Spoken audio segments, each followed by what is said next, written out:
Welcome to the Victorian era, a time of stark contrasts and harsh realities. Among these realities were the prisons, a grim testament to the era's penal system. Let's delve into the state of these prisons and the conditions that prevailed.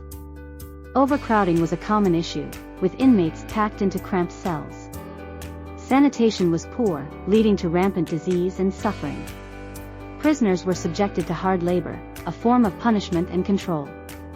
However, the Victorian era also saw significant reforms in the penal system. These changes aimed to improve conditions and introduce more humane treatment. In conclusion, the Victorian era was a time of harsh conditions but also significant change. Understanding this history helps us appreciate the progress made and the challenges still to overcome. The Victorian era, known for its strict moral code and high regard for societal norms, was also a time of great inequality and harsh punishments for those who fell afoul of the law. Let's take a closer look at the conditions prisoners endured within these oppressive walls. During the Victorian era, prisons were designed to be places of punishment and deterrence rather than centers of rehabilitation. The conditions were incredibly harsh, and inmates faced unimaginable hardships. One of the most striking aspects of Victorian prisons was the overcrowding. Facilities designed for a few hundred inmates often housed thousands, leading to deplorable living conditions. Let's not forget that these prisons were built to maximize punishment rather than consider the welfare of prisoners. The cells themselves were tiny, often measuring only a few square feet.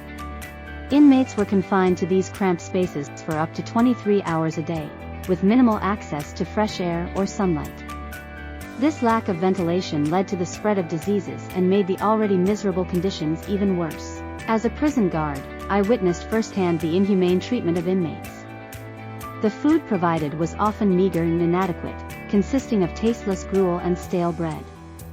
Malnutrition and diseases were rampant, further deteriorating the physical and mental health of the prisoners. But it wasn't just the physical conditions that were barbaric. Victorian prisons were notorious for their brutal disciplinary measures. Corporal punishment, such as flogging and public humiliation, was a common practice, designed to break the spirit of the inmates.